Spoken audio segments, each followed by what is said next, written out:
அனைவருக்கும் அன்பான வணக்கம். நமது வகுப்புல இன்னைக்கு என்ன தலைப்பு அப்படின்னா, மிகவும் சக்தி வாய்ந்த பாதுகாப்பு ரக்ஷை முறைகளை தான் நம்ம இன்னைக்கு பார்க்க போறோம். அது என்ன பாதுகாப்பு ரக்ஷைனா, முடிகயிறு மூலியமா நம்ம வீட்டு வாசலுக்குள்ள எந்த விதமான தீய சக்திகளும் நமக்கு பாதிக்காத மாதிரி ஒரு முறைகளை தான் நம்ம இன்னைக்கு பார்க்க போறோம். அதுலயும் முக்கியமா நம்மளோட வளர்ச்சியை தடுக்கக்கூடிய எந்த விதமான மறைமுக சக்திகளா இருந்தாலும், இல்ல நேரடியா அந்த கந்திருஷ்டி பொச்சிரிப்பு பொறாமை பாதிப்புகளா இருந்தாலும் அது நம்மளை நெருங்கக்கூடாது. அந்த அளவுக்கு நம்மளையும் நம்ம வீட்டு வாசலையும் வீட்டு வாசலை எதுக்காக பாதுகாக்கிறோம்னா, அது மூலமா தான் நமக்கு எந்த பிரச்சனைகளா இருந்தாலும் வரும். வீட்டு வாசல் பலம் இல்லை அப்படின்னால், தெய்வீகம் இல்லை அப்படின்னா நமக்கு எந்த விதமான பிரச்சனையும் நம்ம வெளியில போயிட்டு வீட்டுக்குள்ள வரும்போது கை காலை கழுவிட்டு வந்தாலும் சரி, ஏதோ ஒரு ரூபத்துல வந்து நம்ம உடம்பு உள்ள பூந்து அந்த செய்வனை வந்து வீட்டுல உள்ள மத்தவங்களையும் வந்து பாதிப்பை ஏற்படுத்துது. அதனால யாருக்கும் எந்த விதமான பாதிப்பும் நெருங்காத அளவுக்கு மிகவும் சக்தி வாய்ந்த விநாயகரை வைத்து செய்யக்கூடிய முடிக்கயிர் பிரயோக ரக்ஷை முறையை தான் இன்னைக்கு நம்ம பார்க்க போறோம். இந்த பிரயோகம் எது எதுக்கெல்லாம் பயன்படுது, இதை யாரெல்லாம் கட்டலாம் அப்படின்னு பார்த்தீங்கன்னா, முக்கியமா திருஷ்டியால பாதிக்கப்பட்டவங்க. திருஷ்டியால பாதிக்கப்பட்டவங்கன்னா பொதுவா நம்ம சொல்லாம முக்கியமா நம்ம எடுத்துக்காட்டுக்கு, எல்லா திறமையும் இருந்து நம்மளால வளர முடியாம இருக்கும். முடங்கி முடங்கி இருப்போம். வீட்டுக்குள்ள வந்தாலே தூக்கம் தூக்கம் தூக்கமா இருந்துட்டு இருக்கோம். இன்னொன்று, வீட்டுக்குள்ள வந்தாலே தேவையில்லாத சண்டைகள் இருந்துகிட்டே இருக்கும். மூணாவது வந்து பாத்தீங்கன்னா, மனசு நிம்மதியே இருக்காது. வெளியில போனாலும் சரி, வீட்டுக்குள்ள வந்தாலும் சரி, மனசு நிம்மதியே இருக்காது. ஏதோ ஒன்று போட்டு மண்டைக்குள்ள குழப்பிக்கிட்டே இருக்கும்.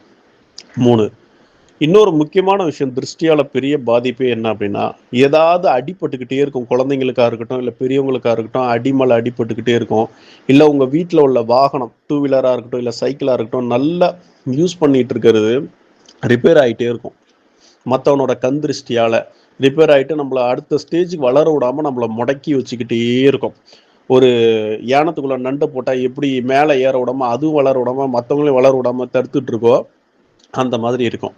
இப்ப இதுல இருந்து விடுதலை ஆகக்கூடிய ஒரு மிகவும் சக்தி வாய்ந்த பாதுகாப்பு முறையை தான் நம்ம இதை பார்க்க போறோம். இதோட வீரியம் வந்து நீங்க எவ்வளவுக்கு எவ்வளவு மந்திர உரு ஏத்துறீங்களோ அந்த அளவுக்கு இருக்கும்.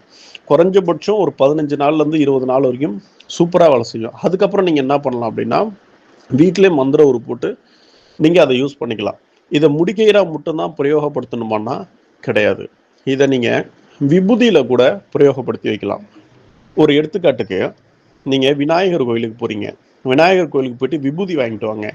விபூதி வாங்கிட்டு வந்து நான் சொல்லக்கூடிய அந்த மந்திரத்தை நீங்க அந்த விபூதியில எழுதலாம். இல்ல 108 தடவை படிக்கலாம். படிச்சு அந்த விபூதியில கடைசியா ஊதணும். ஹூ ஹூ ஹூன்னு ஊதிட்டு அந்த விபூதி நீங்க எங்கெல்லாம் போறீங்களோ உங்க நெத்தியில வச்சுக்கலாம். உங்களுக்கு ஒரு பாதுகாப்பு இருக்கும். எந்த விதமான பாதிப்பும் ஏற்படுத்தாது. முக்கியமா அதிகமா திருஷ்டி இருந்ததுன்னா வண்டியில போகும்போது பாதிப்பு ஏற்படுத்தி கொடுக்கும். இன்னொரு முக்கியமான விஷயம், திருஷ்டியால் அதிகமாக பாதிக்கப்பட்டிருக்கவங்களுக்கு முகம் வந்து கடாட்சமே மாறும். என்னதான் தெய்வ கடாட்சமா இருந்தாலும் ஒருத்தங்களுக்கு திருஷ்டி அதிகமாக இருந்தால் முகம் வந்து கருவடைஞ்சிரும். ஒரு நல்ல வளர்ச்சியாகவே இருக்க முடியாது. ஏதாவது ஒரு சோர்வை கொடுத்துக்கிட்டே இருக்கும். சரியா? குழந்தைங்களுக்கு கூட பாருங்க, குழந்தை அழகா இருக்கு, அப்படி இருக்கு, இப்படி இருக்குன்னு அக்கம் பக்கத்தில் இருக்கவங்க சொல்றாங்க, இல்லை சொந்தக்காரங்களே சொல்றாங்க அப்படின்னா, அந்த குழந்தை அடி போட்டுட்டு இருக்கும், நொந்து நொந்து போகும், ஜுரம் வந்துகிட்டே இருக்கும். இந்த மாதிரி அனைத்து விதமான பிரச்சனைகளுக்கும் தீர்வு தரக்கூடியதுதான் நம்ம விநாயகரோட மந்திர பிரயோகம். இத நீங்க முடிக்கேர்லயும் மந்திரிச்சு வீட்டு வாசல்ல கட்டலாம். அதே முடிக்கேரை நீங்க மந்திரிச்சு குழந்தைங்கள்ல இருந்து வீட்டுல இருக்கிறவங்க அனைவருக்கும் நீங்க கட்டலாம்.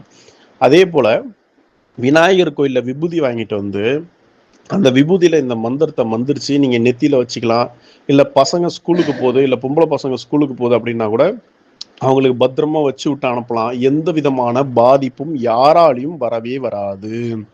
அந்த அளவுக்கு நம்மள முழுமையா பாதுகாக்கும். அது எப்படி பாதுகாக்கும் அப்படின்னா, நம்ம நம்மளை சுத்தி ஒரு 4-5 யானைகள் நமக்கு பாதுகாப்பா இருந்தா எப்படி இருக்கும்? நம்மளை பார்க்கறவெல்லாம் ஒரு விதமான ஒரு அச்சுறுத்தல் பயத்துல இருப்பாங்க இல்லையா? அந்த அளவுக்கு இந்த யானைகள் வந்து விநாயகரோட வாகனமான அந்த யானைகள் வந்து நம்மள கூட இருந்து பாதுகாக்கும். அதுக்கு உண்டான மந்திரத்தை நம்ம இப்ப பார்ப்போம். மந்திரத்தை சொல்றேன்.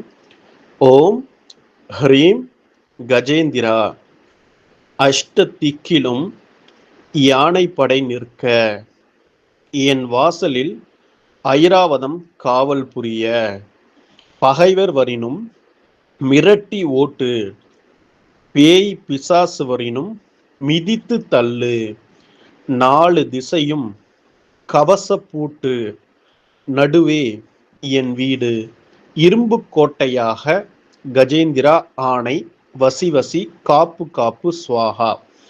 இந்த மந்திரம் வந்து நீங்க வாசல்ல கட்டக்கூடிய மந்திரம்.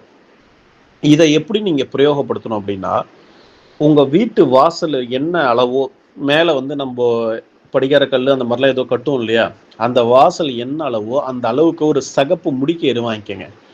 அந்த முடிக்கயிறு வாங்கிக்கிட்டு நீங்க என்ன பண்ணணும்னா, ஏதாவது ஒரு விநாயகர் கோயிலுக்கு முன்னாடியே போயிட்டு வந்து விபூதி கொஞ்சம் எடுத்து அந்த முடிக்கயிறு ஃபுல்லா விபூதியை நல்லா தடவிக்கோங்க. தடவி முடிச்சுட்டு அதுல நீங்க என்ன பண்ணணும்னா 27 முடிச்சு போடணும். எத்தனை முடிச்சு? 27 முடிச்சு நீங்க அதுல போடணும். அந்த 27 முடிச்சும் நெருக்கமா போடணும். நெருக்கி நெருக்கி நெருக்கி நெருக்கி அந்த 27 முடிச்சும் நீங்க போட்டணும். 27 முடிச்சு நீங்க நெருக்கமா போட்டுட்டு அதுக்கப்புறம் நீங்க என்ன பண்ணணும்னா, ஒரு முடிச்சுக்கு இந்த மந்திரத்தை 5 தடவை சொல்லணும். ஒரு முடிச்சு நீங்க போட்டிருக்கீங்களா, ஒரு முடிச்ச கையில வச்சுக்கிட்டு 27 முடிச்சு போட்டீங்க. அந்த ஒரு முடிச்ச நீங்க கையில வச்சுக்கிட்டு இந்த மந்திரத்தை 5 தடவை சொல்லணும். ஓம் ஹ்ரீம் கஜேந்திரா அஷ்டதிக்கிலும் யானைப்படை நிற்க, என் வாசலில் ஐராவதம் காவல் புரிய, பகைவன் வரின் மிரட்டி ஓட்டு, பேய் பிசாஸ் வரின் மிதித்து தள்ளு, 4 திசையும் கவச பூட்டு, நடுவே என் வீடு இரும்பு கோட்டையாக, கஜேந்திரா ஆணை, வசி வசி காப்பு காப்பு ஸ்வாஹா அப்படின்னு 27 முடிச்சுக்கும் 5 தடவை சொல்லிட்டு கடைசியா ஹூன்னு ஊதிட்டு திரும்பி அந்த விநாயகரோட விபூதி எடுத்து நல்லா வச்சுட்டு நீங்க என்ன பண்ணலாம்னா, வாசல்ல அப்படி நீட்டா கட்டி விட்டுறலாம். வாசல்ல நீங்க நீட்டா கட்டி விட்டுறலாம். இதை கட்டி விட்டுட்டீங்க அப்படின்னா உங்க வீட்டுக்குள்ள யாருக்காவது செய்வன பாதிப்பு இருந்தாலுமே, இல்ல பேய் பிசாசு ஏதாவது பிடிச்சிருந்தாலுமே அவங்களால வீட்டுக்குள்ள இருக்க முடியாது.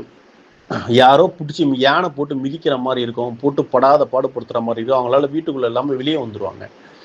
அதுவே வேற யாராவது உங்களுக்கு செய்வன பண்ணணும், இல்ல கண் திருஷ்டியால உங்களை போட்டு அழுத்திக்கிட்டு வளர விடாம இருக்கிறாங்கன்னு வச்சுக்கோங்க, அவங்கள நீங்க இந்த கட்டின 24 மணி நேரத்துல இல்ல 2 நாள்ல அவங்களுக்கு ஏதாவது உடம்பு சரியில்லாம போறது, ஏதாவது ஒரு பெரிய பாதிப்பை ஏற்படுத்தி கொடுக்கும். நம்ம எந்த தப்பும் பண்ணல, ஆனா நம்மள சும்மா சும்மா நோண்டிட்டு இருக்காங்கன்னா அவங்களுக்கு இது சூப்பரா வேலை செய்யும்.